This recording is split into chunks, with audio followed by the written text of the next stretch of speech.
Quero dar uma salva de palmas para vocês. Vocês estão na semana 24, falta só 6. Amém? Glória a Deus. E agora você está na 7ª decisão. Só mais 2, está chegando, está chegando. E essa 7ª decisão fala sobre, que é a penúltima, fala sobre reparar. E o tema é: eu me disponho a reparar. Lucas 6:31 diz o seguinte: como vocês querem que os outros lhe façam, façam também vocês a eles. Antes de continuar, eu queria lembrar, sexta-feira passada nós tivemos a ministração muito preciosa da pastora Vivian, e algumas frases chamaram a minha atenção, e eu quero colocar uma que ela falou. Talvez você não tenha gravado, mas eu estava me preparando para hoje, e quero colocar essa frase para você. A frase é: a cirurgia que Deus fez em você é diferente da que fez em outra pessoa. Às vezes, 2 ou 3 pessoas, ou uma pessoa que você conhece, fez uma cirurgia, mas nem sempre é a mesma cirurgia e é o mesmo pós-operatório. Você opera do rim, o outro do fígado, ou coisa assim, e o pós-operatório é diferente. Então, ela mencionou isso em termos de que você deve confessar do seu jeito, segundo a orientação do Espírito Santo. Eu li meu testemunho e isso é o que Deus falou comigo. Agora, o Espírito vai falar com você também. Amém? Iniciando o processo de reparação. Mateus 5:8 diz: bem-aventurados os puros de coração, pois verão a Deus. Bem-aventurado os puros de coração, pois verão a Deus. Na Bíblia a gente tem entendido que coração significa também emoções. Bem-aventurados os puros em suas emoções, pois eles verão a Deus. Chegou a hora de lidar com aquilo que você escreveu em suas memórias. Muitos guardam segredos a vida toda, no entanto, esconder essas verdades pode ter um alto preço. A perda do respeito próprio, de energia e escravidão diante de maus hábitos são alguns desses altos preços. Admitir e confessar esses segredos em voz alta tira o poder que eles têm sobre nós. Eles perdem a sua força quando verbalizados. Muitos anos atrás, eu estou fazendo agora 39 anos de casado. Então, no início do nosso casamento, eu e minha esposa trabalhávamos na Caixa Federal. Eu numa agência e ela em outra agência. E um dia, numa conversa normal, ela veio e falou para mim: Conrado, eu preciso te confessar uma coisa. Fulano, que era o subgerente da outra agência, eu estou me sentindo atraída por ele. Ok, oramos. No dia seguinte, quando ela chegou na agência, ela olhou aquele subgerente, depois ela me contou assim: eu não sei onde eu estava com a cabeça. Ele era barrigudo, agora eu também sou, mas na época não era. Ele era barrigudo, fumava, e minha esposa não gosta de fumo. O fato dela ter confessado para mim uma tentação, libertou-a totalmente, parece que caíram escamas dos olhos dela. Temos a promessa de cura, como está na palavra do Senhor. Portanto, confesse os seus pecados uns aos outros, orem uns pelos outros para serem curados. A oração de um justo é poderosa e eficaz. Quando verbalizamos erros e segredos, nós temos aqui 7 itens que acontecerá, entre perdas e ganhos. Então eu queria a participação de vocês, que estão bem quietinhos aí, em que os homens leem a primeira, as mulheres a segunda, e na última a gente lê tudo junto, ok? Vamos lá, homens. Ao verbalizar os seus erros e segredos, você perderá a sensação de isolamento. Mulheres. Perderá sua arrogância e orgulho. Ganhará a cura prometida por Deus na Bíblia. Juntos. Ganhará o apoio das pessoas. A partilha aproxima pessoas. E também quando você confessa, é levado a um outro nível de maturidade, ousadia e coragem. Como John Maxwell diz, um homem deve ser grande o suficiente para admitir os seus erros, esperto demais para tirar proveito deles e forte o bastante para corrigi-los. Muitos até admitem que erram, estão dispostos a reparar os seus erros e a saírem da superficialidade e limitações emocionais, mas querem fazer isso de uma forma drástica.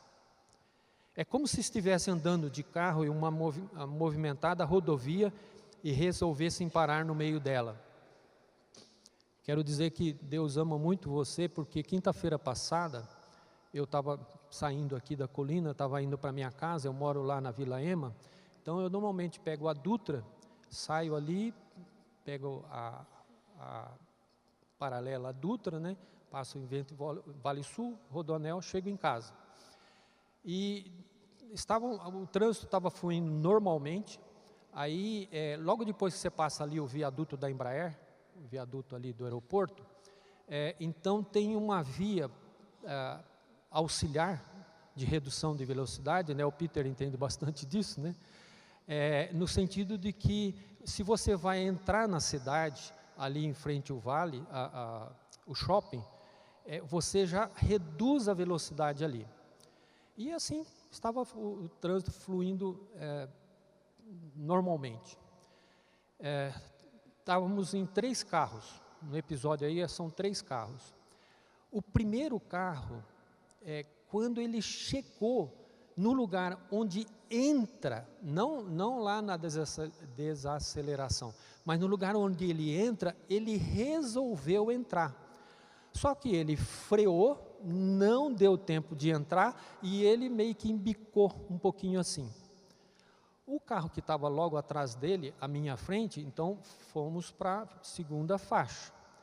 Só que o carro que estava na minha frente, acho que resolveu discutir com o rapaz, porque a gente percebeu que ele queria voltar. A gente viu a luz dele de ré acender, e acho que o outro foi avisar para não fazer isso. E aí eu que estava ali, tive que ir para a terceira faixa, e tinha um caminhãozão chegando, ainda bem que ele me viu, freou, buzinou e tal, e eu saí para lá. Por que eu disse que Deus ama muito você? Porque eu disse exatamente,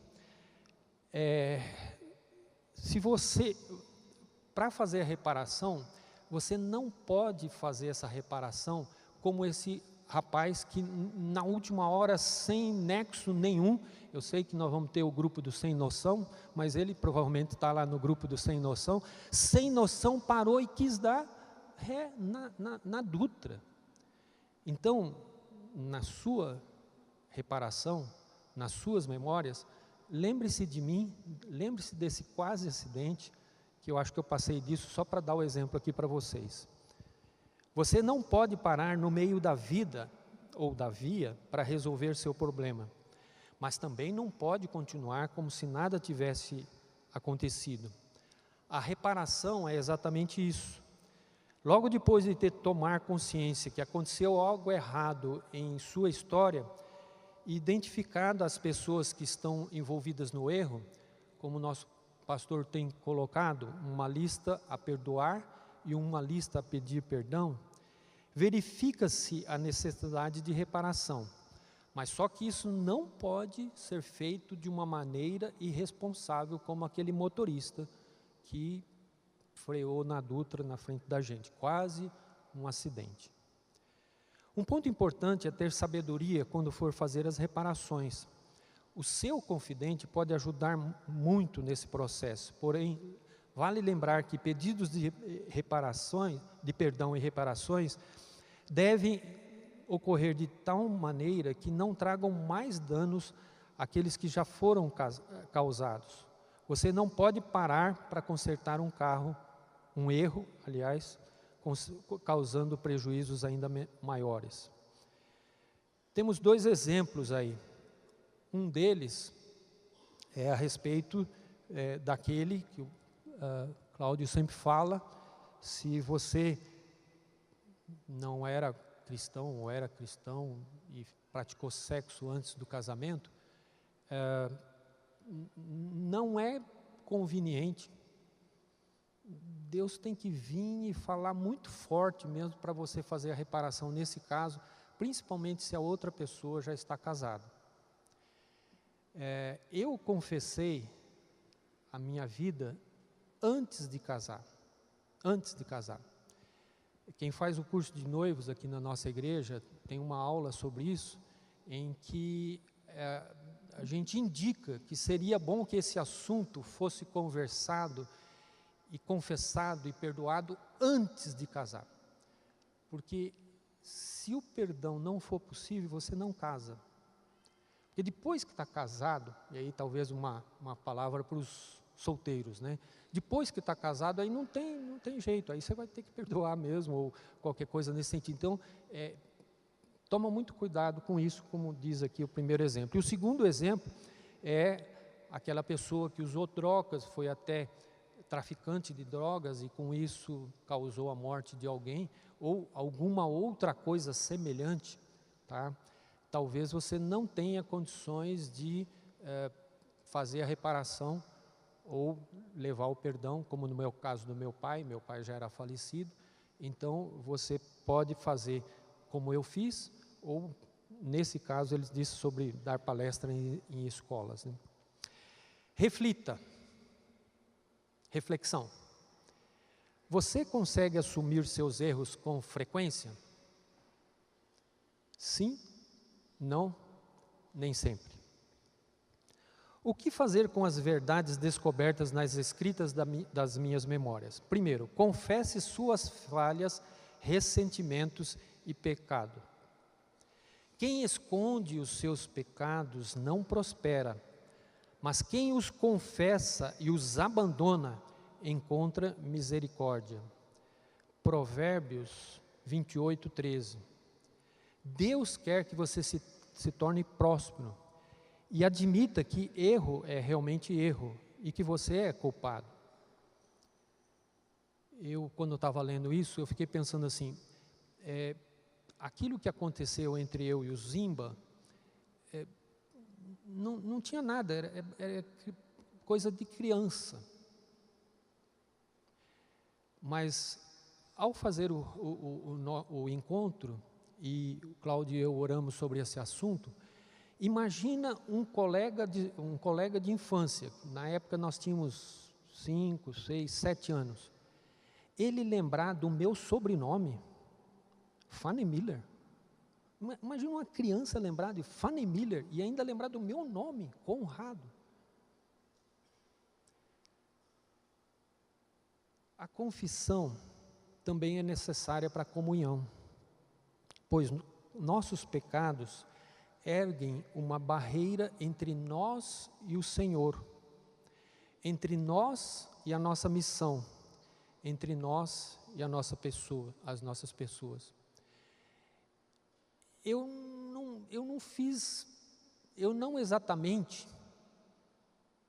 só não segui as orientações do pastor Daniel. Não segui todas, algumas eu segui, algumas não. Mas naquela viagem, aquelas 2 horas de luta, Deus deixou bem claro, que tipo de pastor você quer ser? Meia boca? E eu quero compartilhar com você isso também. Que tipo de cristão, que tipo de relacionamento você quer ter com Deus? Pecados erguem uma barreira entre nós e o Senhor. entre nós e a nossa missão, entre nós e as pessoas. Seus pecados, os meus pecados, arrancam você dos planos que Deus preparou para que andássemos neles, e são planos maravilhosos. Efésios 2:10 diz: porque somos criação de Deus, realizada em Cristo Jesus para fazermos boas obras, as quais Deus preparou de antemão para que nós as praticássemos. Não perca nem um minuto da sua vida fora dos planos de Deus para você. Reconheça, confesse e repare os seus erros, se for possível. Reflita. Você já conseguiu identificar os fatos e as pessoas que te feriram? Sim ou não? Aqueles que participaram do encontro já escreveram suas memórias, tem uma lista de pessoas a perdoar. Então, você com certeza você já pode colocar sim. O que fazer com as verdades descobertas nas escritas das minhas memórias? Obedeça à orientação de Deus e preste contas. Obedeça à orientação de Deus e preste contas. Romanos 14, 10 e 12, um texto um tanto quanto grande, e eu queria que você lesse comigo. Vamos ler juntos? Portanto, você, por que julga seu irmão? E por que despreza seu irmão? Pois todos compareceremos diante do tribunal de Deus. Porque está escrito: por mim mesmo jurei, diz o Senhor, diante de mim todo joelho se dobrará e toda língua confessará que sou Deus. Assim, cada um de nós prestará contas de si mesmo a Deus. A Bíblia é muito rica quando o assunto é prestação de contas. Ninguém consegue viver de uma forma irresponsável se tiver consciência que um dia estará diante de Deus para um acerto final de contas. Encontrar com um confidente não é uma prática que deve ser vivida só neste ciclo do 30 semanas. No ciclo você precisará de um confidente, mas na vida você precisará ter mais do que um discipulador. Quero compartilhar com vocês, alguns já sabem, mas muito tempo atrás, quando eu trabalhava na Caixa Federal, eu trabalhava bastante, passei por alguns planos econômicos, e quando a gente chegava em casa, ou quando eu chegava em casa, eu chegava bem cansado mentalmente. E aí eu tenho uma fraqueza que é televisão. Eu já tenho vencido nessa área, nem está mais nessa aí, porque a televisão nem fica na sala em casa, fica num quarto. Então, às vezes, quando eu penso assim, vou assistir televisão, o Espírito só pergunta, vai? Se ele faz essa pergunta, eu já sei que não é para eu ir, porque senão eu vou perder tempo lá. Por quê? Porque eu sei onde liga, o botão que liga a televisão, mas eu não sei onde fica o que desliga. E não adianta você dizer que é o mesmo, porque na hora que eu estou ali entretido, uma brincadeira, né? Mas a minha esposa pode passar nua na frente, que eu, sai da frente, não, sai da frente. Fico vidradão em televisão. E dessa maneira, planos econômicos, gerente da caixa, não podia perder cliente. A maneira de desopilar era ficar na frente da televisão. E vai, né? Entra a madrugada e tal. Na época não tinha tanto controle remoto, mas com o tempo começaram a entrar alguns filmes pornográficos na minha agenda. E isso me causou bastante dificuldade na minha vida espiritual, na minha comunhão com Deus. Aí, conversando com Deus, como que eu faço para resolver isso? Lendo o livro Uma Vida com Propósito, Rick Warren diz assim, encontre um amigo de confiança. E eu tenho um amigo íntimo de muita confiança, nós vivemos juntos há muito tempo, o nome dele é Ronaldo, ele é lá do Mercadinho em Piratininga, que eu fui para ele falando assim: Ronaldo, eu estou passando esse problema, que eu não consigo. Podemos combinar, almoçar toda quinta-feira, e você vai olhar nos meus olhos e vai me perguntar: e aí, assistiu filme pornográfico? Está traindo a sua esposa? E é assim? Ok, combinado? Aí nós almoçamos muito tempo. Quantas vezes eu tive que confessar para ele que eu tinha caído? Vamos lá, quem dá mais? Quantas? Quem dá mais? 1, 2, 3, 5? Nenhuma. Nenhuma. O fato de eu ter que prestar conta para o Ronaldo, na hora que eu... Peraí, não. Entende? Entendeu esse item aqui? Encontrar um confidente não é uma prática que você deve ver só nesse ciclo. Você precisa ter um confidente na vida. E nossa igreja dá uma ferramenta maravilhosa que é o seu discipulador, ou um amigo muito íntimo. Podem ser amigos que irão para a eternidade com você, sabendo quem você é, e isso o impulsionará a crescer, a continuar vencendo em outras áreas. Eles estarão sempre prontos a ouvir você. Você se compromete a fazer as reparações necessárias? Sim ou não? O que fazer com as verdades descobertas escritas em minha memória? Minhas memórias. 3. Entenda que não há mais culpa para quem está em Cristo.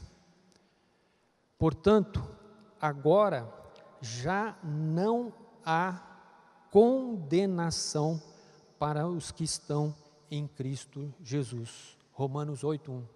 Amém? Glória a Deus. Não há mais condenação para aqueles que estão em Cristo Jesus.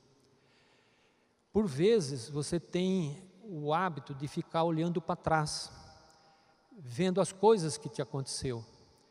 E quando você pede perdão, faz as reparações se possível, você elimina essa parte.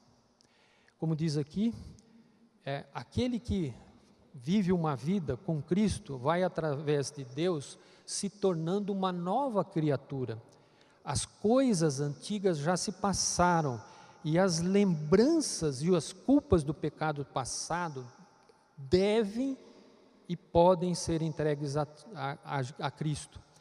Você tem uma vida nova para viver agora. Quero fazer uma declaração de vitória na sua vida. Que você, ao cuidar das suas memórias, ao cuidar das suas 2 listas de pedir perdão e de perdoar, que você não seja mais dirigido, a sua vida não é mais dirigida pelo retrovisor, você vai estar olhando para frente, para aquilo que Cristo tem para você, em toda a sua plenitude, tanto no seu físico, como nas suas emoções, como no seu espírito. Amém? Você recebe?